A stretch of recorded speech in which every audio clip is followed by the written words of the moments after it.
نم تخت منگا نم تاج منگا نم تاج منگا وَاعْتَصِمُوا بِحَبْلِ اللَّهِ جَمِيعًا وَلَا تَفَرَّقُوا۔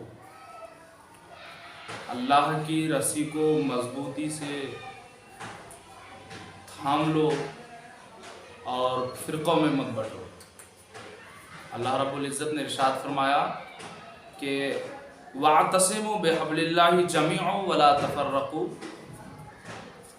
اور تم سب مل کر اللہ کی رسی کو مضبوطی سے پکڑ لو اور تفرقہ میں نہ پڑو، یعنی تفرقہ نہ ڈالو، یعنی فرقوں میں مت بٹ جاؤ۔ یعنی جس طرح کے یہود و نصارہ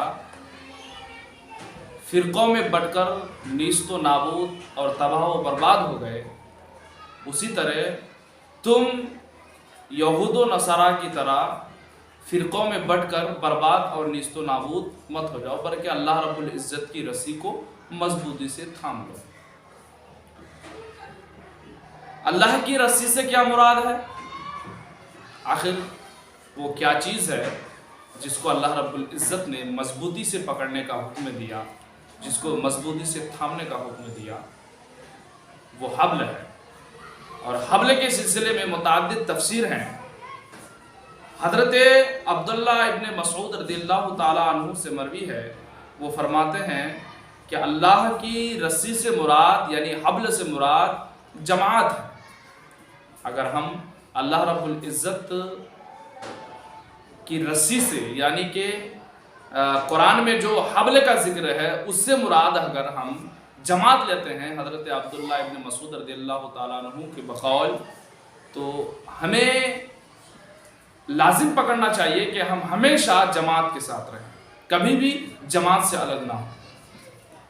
اور آپ کو یہ بات معلوم ہونی چاہیے کہ جماعت پر اللہ رب العزت کی مدد ہوتی ہے، کیونکہ نبی کریم صلی اللہ تعالیٰ علیہ وسلم نے ارشاد فرمایا ید اللہ علی الجماع، جماعت پر اللہ رب العزت کا ہاتھ ہے۔ کیا مطلب؟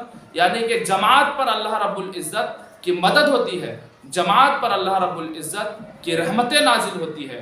جماعت کبھی بھی گمراہیت میں جمع نہیں ہو سکتی، ہمیشہ جماعت اتفاق پر متحد ہوگا۔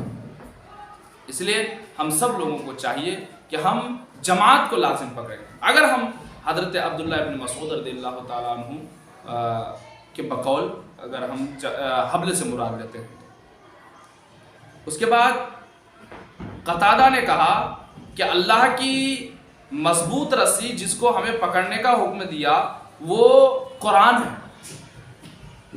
یعنی گویا کہ اس سے پتہ چلا کہ حضرت قتادہ سے مروی ہے کہ اللہ کی رسی سے مراد، حبل سے مراد وہ قرآن ہی ہے۔ اگر ہم ہر معاملے کو، اپنے مسائل کو اگر ہم قرآن کے تناظر میں، اگر قرآن و حدیث کے تناظر میں، یعنی قرآن کے تناظر میں اگر ہم ہر بات کو اگر ناپتے اور تولتے ہیں تو ہم پھر فرقوں میں نہیں بٹیں گے، بلکہ اللہ رب العزت کے قرآن پر عمل کر کے اپنی زندگی کو بسر اور گزاریں گے۔ اس کے بعد حضرت عبداللہ ابن مسعود سے اور ایک روایت مروی ہے، وہ کہتے ہیں کہ حبل اللہ سے مراد یعنی کہ صراط مستقیم پر چلنا ہے، یعنی صراط مستقیم پر چلنا ہے، یہ حبل اللہ سے مراد ہے کہ ہم سارے لوگ جو ہے نا صراط مستقیم پر چلے۔ اور اللہ رب العزت نے ارشاد فرمایا اہدنا الصراط المستقیم صراط الذین انعمت علیہم غیر المغضوب علیہم ولا الضالین۔ خود اللہ رب العزت سے ہم نے یہ حق مانگا کہ اے اللہ تو ہمیں سیدھا راستہ چلا، اور وہ سیدھا راستہ وہ ہے جس پر تو نے انعام کیا، اور وہ سیدھا کون سا راستہ؟ یعنی صراط مستقیم، جس پر اللہ رب العزت نے انعام کیا، نہ کہ وہ راستہ جس پر تیرا غضب ہوا۔ تو اگر ہم حبل اللہ سے مراد صراط مستقیم بھی لیتے ہیں تو اس معنی کر کے ہم ایک ہو جائیں۔ اس کے بعد حضرت زید بن ارقم رضی اللہ تعالیٰ عنہ نے فرمایا کہ نبی کریم صلی اللہ علیہ وسلم کے واسطے سے وہ فرماتے ہیں، نبی کریم صلی اللہ علیہ وسلم نے فرمایا میں تم میں ایسی چیز چھوڑ رہا ہوں کہ اگر تم نے اس کو مضبوطی سے پکڑ لیا تو تم میرے بعد ہرگز گمراہ نہیں ہوگے۔ ان میں سے ایک کتاب اللہ ہے اور دوسری اہل بیت ہے.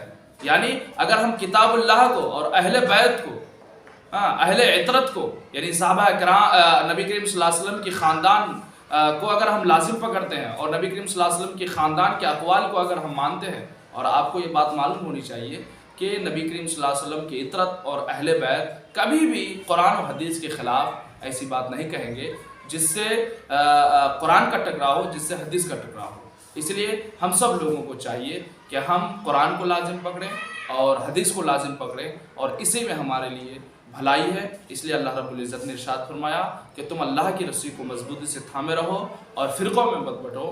اگر ہماری زندگی صرف خالی اسی چیز میں رہ جائے کہ ہم ایک دوسرے کو کافر کہتے رہیں، ایک دوسرے کو گمراہ کرتے رہیں، ایک دوسرے کے درمیان نفرتیں بانٹتے رہیں، محبت کے بجائے نفرتیں بانٹتے رہیں، تو یقین جانیے کہ ہم کبھی بھی راہ راست پر نہیں آ سکتے. بلکہ راہ راست پر آنے کے لیے ضروری ہے کہ اللہ کی کتاب کو، رسول اللہ کی کتاب کو ہم لازم پکڑیں. ہر مسائل کو ہم قرآن کے تناظر میں اور حدیث کے تناظر میں حل کرنے کی کوشش کریں. وما علینا الا البلاغ.